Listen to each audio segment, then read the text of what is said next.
आजकल बड़ी अफसोस की बात है कि WHO बोलता है डिप्रेशन में, मनोरोगों में भारत नंबर 1 पर है विश्व में।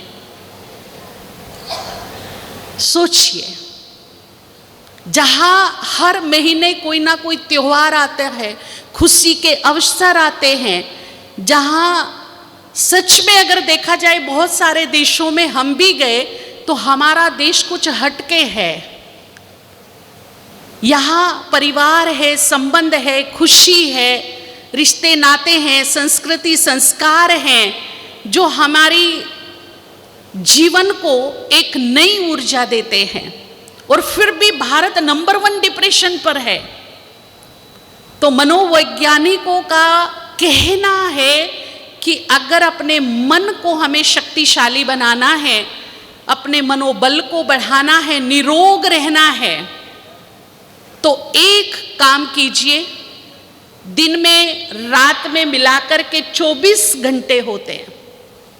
24 घंटे में से हर घंटा 1 मिनट ध्यान कीजिए, अपने आराध्य का आशीर्वाद लीजिए, उसकी हाई एनर्जी लीजिए, उसके संपर्क में जाइए, जिसको भी आप मानते हैं, अपने डिवाइन से जुड़िए। तो अगर देखा जाए तो 24 घंटे में कितने मिनट हुए? केवल 24 मिनट। क्या मैं अपनी सुख शांति के लिए, खुशहाली के लिए, कष्ट निवारण के लिए, रोग निवारण के लिए अपने आप को 24 मिनट्स नहीं दे सकती? यस या नो? जी, दे सकते हैं कि नहीं? एक ये जो भागम भाग की जिंदगी है, इसमें थोड़ा सा वक्त अपने लिए और अपने परिवार के लिए रखें। हम कोशिश करें, प्रयास करें।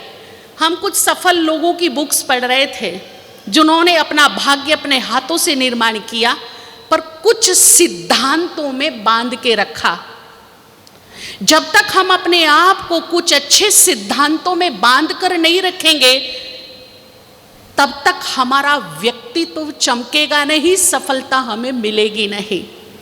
ऐसे सफल व्यक्ति जिन्होंने सफलता की चरम चोटी को प्राप्त किया, जिनका नाम है, अगर उनके चरित्र को हम देखें, पढ़ें, समझें, तो बहुत लोगों का जीवन इस स्पिरिचुअलिटी से जुड़ा हुआ था। और केवल जुड़ा हुआ नहीं था, उन्होंने क्या किया? शाम का वक्त परिवार के साथ मोस्टली व्यतीत किया। 8-10 घंटे भले आप कारोबार में, ऑफिस में 12 घंटे दे लीजिए, लेकिन शाम का जो डिनर है वो मेरी फैमिली के साथ होना चाहिए। और जब हम डाइनिंग टेबल पर बैठे तो मित्रवत बैठे और कुछ स्पिरिचुअल टॉक करें। उस समय इधर उधर की बातें ना करके हम कुछ ना कुछ गपशप, ये वो, ये हो रहा है, वो हो रहा है, टैरिफ इतना, वो इतना, ये डाइनिंग पर नहीं, क्योंकि हम भोजन के साथ एनर्जी भी रिसीव कर रहे हैं। और यदि हम नेगेटिव बातें भोजन करते हुए करते हैं तो बहुत सारी नेगेटिव एनर्जी भी हमारे अंदर चली जाती है। इसीलिए हमारे बड़े बुजुर्गों ने कहा कि भोजन भजन एकांत में और शांत में कीजिए। कोई भी नेगेटिव चर्चा में नहीं, कोई टीवी देखते हुए नहीं, कोई न्यूज़ देखते हुए नहीं, मूड खराब करके नहीं, बल्कि खुशी के साथ खुराक खाइए तो वो तन मन को लगेगी। तो अपने परिवार के साथ हम मित्रवत बैठे और कुछ स्पिरिचुअल बातें करें, ध्यान मेडिटेशन की बातें करें, कुछ सफल व्यक्तियों की बातें करें, तो क्या होगा? एक संस्कार, एक आदत पड़ेगी हमारे अंदर भी और परिवार के अंदर भी।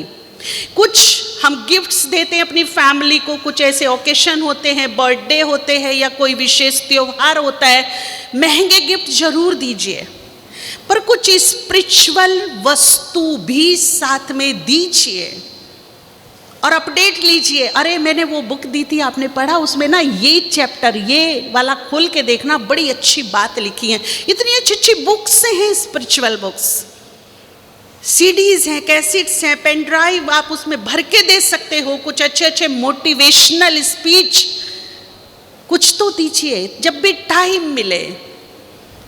आप ड्राइविंग कर रहे हो, सुनिए ना 10 मिनट बैठ के, खाली 10 मिनट सुनिए, तो कितने जीवन का उद्धार हो जाएगा।